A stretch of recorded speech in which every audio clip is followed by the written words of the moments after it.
ટ્રાન્સપોર્ટનો હડતાલનો problem હોવાથી 12 વાગે એ લોકો આપણે જવાબ આપશે. 12 કલાકે અરે ઓક્શન આપણે ચાલુ કરવું કે ન કરવું, લેનાર વેપારીઓ આપણે 12 વાગે જવાબ આપશે. ત્યાં 12 વાગ્યા સુધી આપણું ઓક્શનનું તમામ કામકાજ અત્યારે બદલો શરૂ રહેશે.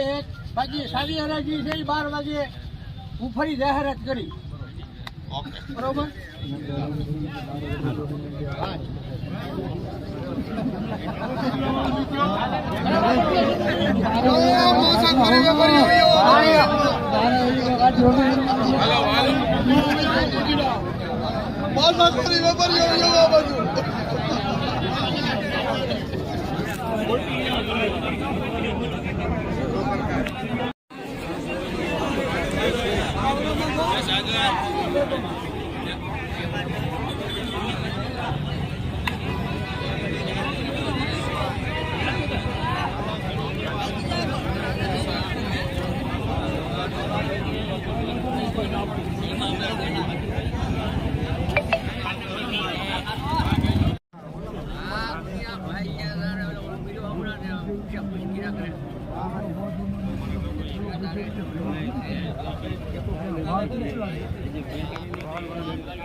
અમે બધા દેખાવા દે સાહેબ ને.